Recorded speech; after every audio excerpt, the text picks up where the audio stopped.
할렐루야. 오늘 하루도 또 한 주간의 삶도 주님과 동행하는 귀한 삶이 되시기를 바랍니다. 이 여호수아서를 보면 어떻게 우리가 이 세상에서 승리할 수 있을까? 우리에게 맡겨진 귀한 사역을 잘 승리할 수 있을까?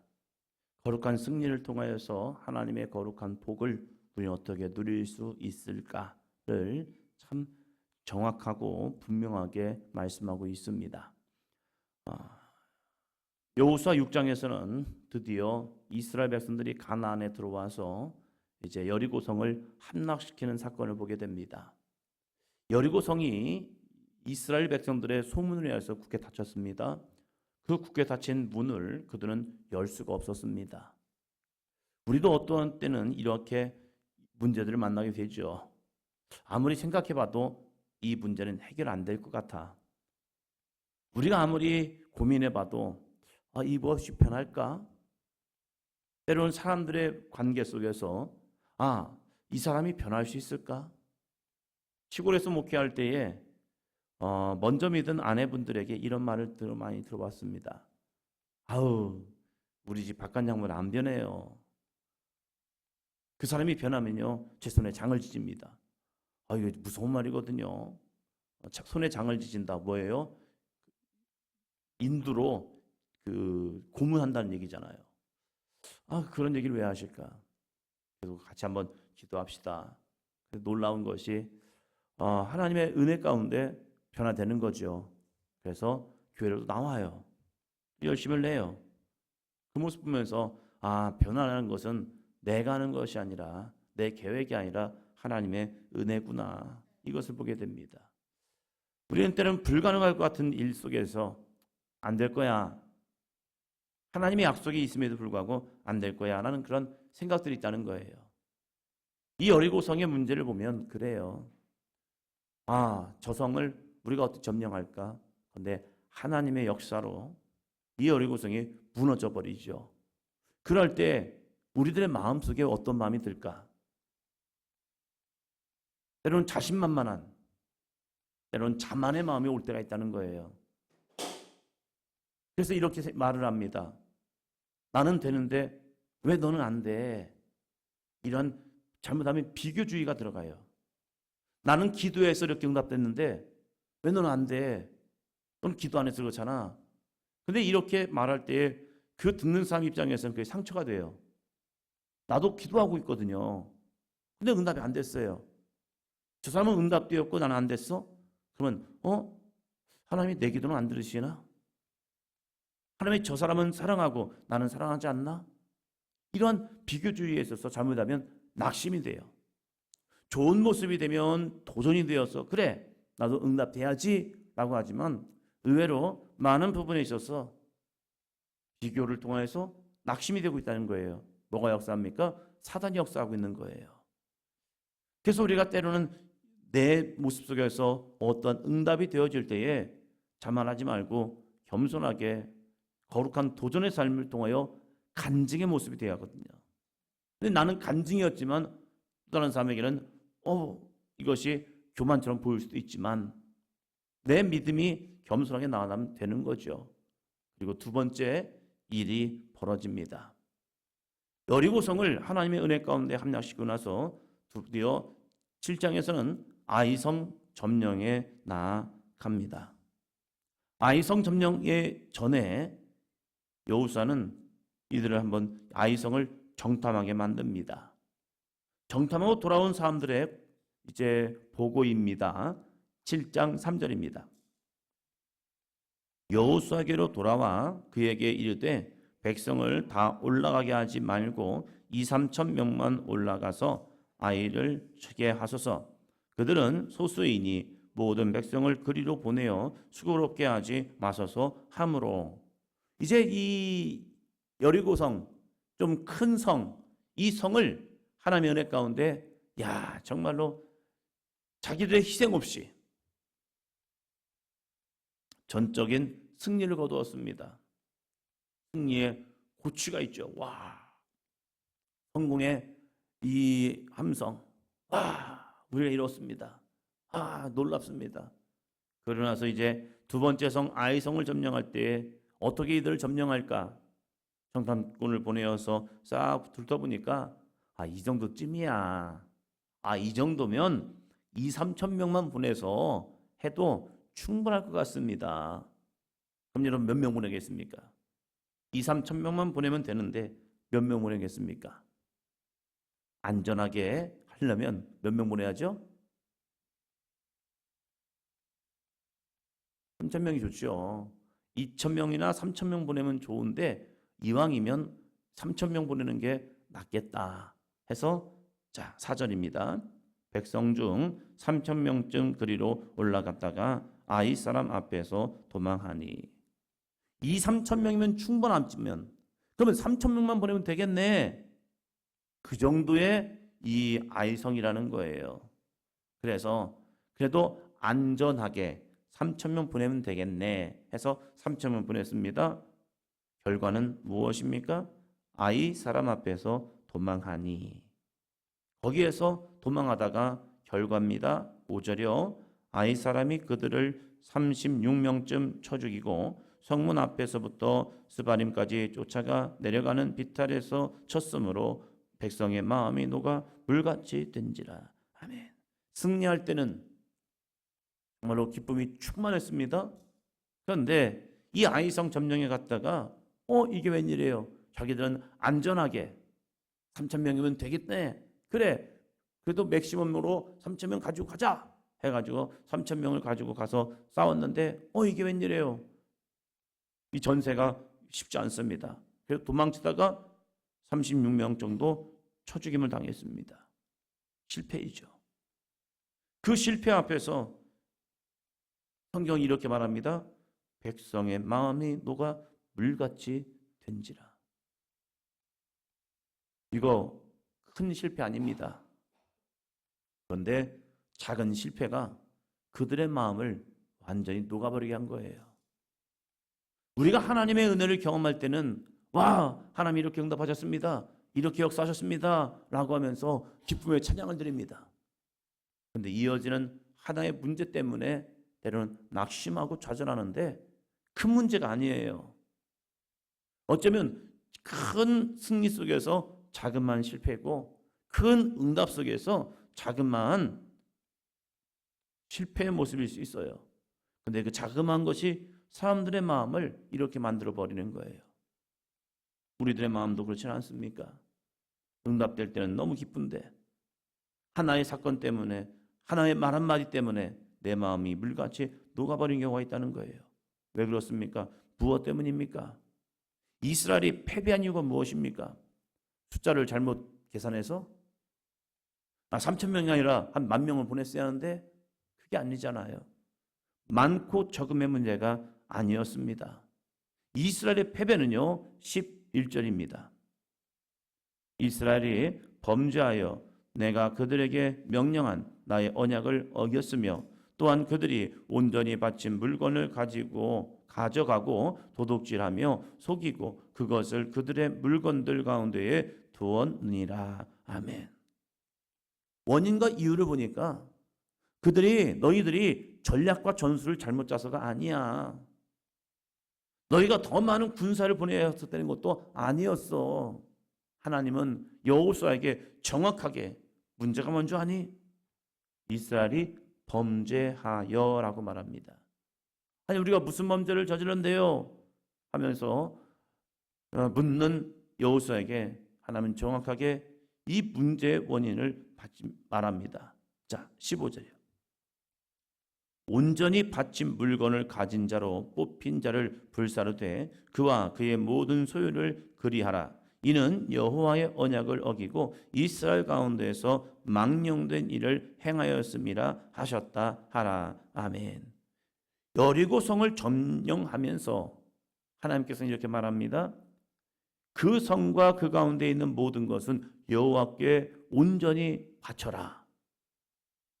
하나님의 말씀에 순종하여 그 가운데 있는 모든 온전히 하나님께 바치고 은금과 동철 기구들 다 하나님께 구별되었으니 하나님께 드려라. 첫 승리의 한 모습, 첫 승리의 전유물 이걸 하나님께 드려라. 왜요? 이제는 하나님이 하실 일을 기대하며 이것은 모든 것이 하나님의 은혜입니다 라는 그 고백의 모습으로 여리고성에서 취하는 모든 물건들은 하나님께 드리라 라고 말씀하고 있습니다. 그러면 그들은 순종해야 합니다. 그런데 아간이 이제 전쟁이 끝나고 전유물을 이렇게 수습하는 가운데서 자기도 모르게 욕심이 난 겁니다. 아, 이 정도쯤이야. 모든 사람들이 다 이것은 하나님께 드리는 거예요 라고 드려지는데 자기 마음속에 한 마음이 들어온 거죠. 많은 사람이 다 하는데 나 하나 이거 갖는다고 해서 뭐 대수겠어. 그 많은 것 중에 이 모습은 너무 작은 부분이야. 이거 해도 모르실걸.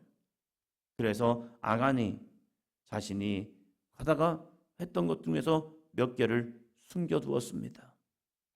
모를 줄 알았습니다. 왜요? 숨겼거든요. 하와와 아담이 하나님이 하지 말라고 하는 선악과를 먹고 숨으니까 하나님은 모르시겠지라는 생각을 하죠. 우리는 은밀한 문제들, 은밀한 죄들을 숨겨놓고 이렇게 말하죠. 몰라. 그런데 세상에서도 들춰지더라고요. 에이, 모를 거야. 그런데 어떻게 그렇게 잘 찾아내는지 너무나도 기가 막히게 사람들이 어떠한 공직에 세워지고 어떠한 청문회를 하다 보면요, 그 사람의 신상이 털립니다. 그러면서 이 사람이 이런 사람이었어요. 그래? 앞에서는 저렇게 참 대단한 사람인 것 같은데 뒤에서 보니까 그의 삶을 보니까 이것은 영 엉망인 거예요. 그렇구나. 이스라엘 백성들이 다 같이 승리의 함성을 가지고 야, 하나님이 하셨습니다라고 다 들어질 때 다 하는 줄 알았어요. 그런데 아간이 숨겨뒀던 거예요. 아간은 이 생각했겠죠. 모르셨네. 그런데 이 아이성 점령의 사건을 통해서 패배하였고 패배한 그 원인점을 찾는데 하나님은 정확하게 야, 온전히 바쳐진 물건을 훔쳐간 자가 있어. 이 훔쳐간 자 하나님이 몰라서 제비뽑기합니까? 아닙니다. 백성들에게 그 죄의 심각성을 보여주기 위해서 하나의 큰 사건을 벌이시는 거예요. 야, 12지파 다 모이라고 그래. 그 가운데서 한 족속을 뽑아. 유다 족속이 뽑혔습니다. 우리가 왜 뽑혔지? 왜 우리가 뽑혔지? 에이, 아니겠지. 잘못된 거겠지. 다른 11족속은요, 유다 족속이 뽑혔을 때 누구야? 뭐야? 그런데 점차적으로 좁혀갑니다. 무슨 사건입니까? 한 번 더 합니다. 하나님은 속일 수가 없습니다. 점차적으로 아간에게 시선이 물려갑니다. 그냥 아간을 딱 지명했다면 아간은 이렇게 했을 것 같아요. 아닌데요? 저 아닌데요? 저 아니에요? 발뺌을 했을 것 같아요. 그런데 이스라엘 족속이 다 모여 있는데 거기에 유다 그리고 세라의 그러면서 점점점 자신에까지 몰려옵니다. 그리고 시선이 이 전체를 보다가 점점점 좁혀지더니 아간에게 스포트라이트가 딱 비춰집니다. 그럴 때 여호수아가 그에게 이렇게 말합니다. 19절이요. 그러므로 여호수아가 아간에게 이르되 내 아들아 청하노니 이스라엘 하나님 여호와께 영광을 돌려 그 앞에 자복하고 내가 행한 일을 내게 알게 하라. 그 일을 내게 숨기지 말라 하니. 여호수아는 아간을 심판해야 합니다. 심판해야 할 아간에게 마지막 기회를 줍니다. 너 회개해. 네가 무슨 죄 저질렀어? 그러면서 거기다가 앞에다 이런 단어를 집어넣어요.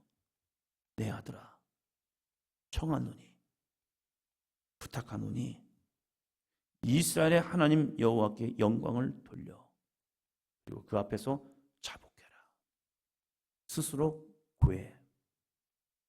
너의 죄가, 너가 무슨 죄를 졌는지 구하라. 그러면서 내 아들아. 이러한 단어가 쉽지 않거든요. 제 성격 같으면 이랬을 것 같아요. 이놈의 새끼, 뭐 했어? 너 뭐 했어? 하면서 그를 막 몰아넣을 것 같은데, 이 여호수아는 하나님이 그를 지명하셨다나 이제. 그런데 이 여호수아는 그 아간을 향하여 내 아들아 부탁하는데, 이스라엘의 하나님 여호와께 영광을 돌려 그 앞에 자복하고 내가 행한 일을 내게 알게 해. 그 일을 내게 숨기지 마. 낱낱이 고해. 결과는 무엇입니까? 죽어야 합니다. 그런데 수사를 해서 그의 죄를 끄집어내는 것이 아니라 너 스스로 자복해. 네가 행한 일을 고해. 그것이 하나님께 영광을 돌리는 거야. 이게 좀 애매한 말씀인 것 같거든요. 회개가 어떻게 하나님께 영광입니까? 내 죄를 들추어내는 것이 어떻게 하나님께 영광입니까? 아니요. 하나님께 영광입니다. 아간은 자신의 행한 일에 의해서 죽임을 당합니다. 그런데 이 19절의 말씀을 통하여서 유추해 보면 그는 자신의 죄를 낱낱이 고합니다. 그리고 그가 이렇게 고백을 합니다. 20절이요. 아간이 여호수아에게 대답하여 이르되 참으로 나는 이스라엘 하나님 여호와께 범죄하여 이러이러하게 행하였나이다. 이스라엘의 하나님 여호와께 범죄하여 라고 말합니다. 내가 하나님께 죄졌어요. 들추어지는 순간 발뺌한 것이 아니라 내가 여호와께, 이스라엘 하나님 여호와께 범죄했습니다. 정말로 자복합니다. 그리고 그는 죽임을 당합니다. 근데 여기서 우리는 이 생각을 하죠. 이는 구원받았을까? 그가 행한 것은 죽어 마땅한 일이었습니다. 죽었습니다. 여호수아는 그를 심판했습니다. 그에게 하나님의 마지막 기회를 줬어요. 회개할 수 있는 기회예요. 이 회개할 수 있는 기회를 아간은 붙잡았습니다. 그리고 내가 이스라엘의 하나님 여호와께 범죄하였고 이러이러한 죄를 저질렀습니다. 낱낱이 고하였고 그것이 사실이었습니다. 그러면서 네가 어찌하여 우리를 괴롭게 하였느냐? 여호와께서 오늘 너를 괴롭게 하시리라 하면서 그의 물건을 불살랐고 그의 가정은 죽임을 당했지만 그리고 오히려 악을 골짜기라고 칭하였습니다. 그에게 회개의 길을 준 이유는 무엇일까? 하나님이 마지막까지 그를 구원하시기 위한 하나님의 전적인 사랑의 모습이 아닐까? 여호수아도 죄는 심판을 하지만 그를 향하여 회개하라. 내 아들아 청하노니 이스라엘 하나님 여호와께 영광을 돌리고 자복하라. 회개의 은혜를 주시고 그 은혜를 통하여서 회개의 기회. 죽임이라는 사건은 만나지만 회개할 수 있는 기회를 준 것은 육신은 죽임을 당하지만 영혼은 구원하기 위한 하나님의 거룩한 모습이 아닐까. 그래서 회개가 하나님께 영광이다 라고 하는 이 여호수아의 고백. 다윗의 범죄를 통하여 그의 아들은 죽임을 당합니다. 그러한 사건을 통해서 하나님의 그 영혼을 구원하기 위한 하나님의 거룩한 계획이 있다는 거예요. 우리가 죄값은 당합니다. 그러나 회개할 때 다시 일어섬을 당할 수 있다는 사실입니다. 회개를 통하여 이스라엘이 다시 이 와이성을 칠 수 있는 기회를 주었고 하나님은 회개를 이룬 그 다음에 다시 회복을 주시고 아이성을 점령하는 은혜를 주신다는 사실입니다. 회개는 그래서 철저해야 합니다. 하나님 미안해요. 끝. 이게 아니라 철저한 자기 희생이요. 하나님 내가 이런 범죄를 저질렀습니다. 내가 죽어 마땅합니다. 내가 죽어야 합니다. 진짜 죽음. 그러나 그 죽음 가운데 하나님은 우리를 다시 살려 주실 줄로 믿습니다. 이게 회개의 은혜요. 하나님께 영광 돌리는 모습입니다. 우리는 넘어질 수 있습니다. 하고 내 마음대로 일어서는 건 아닙니다. 하나님의 은혜가 필요합니다. 철저히 자복하고 회개하여 다시 기회를 얻는 우리의 삶이 되시기를 축원합니다. 기도합니다.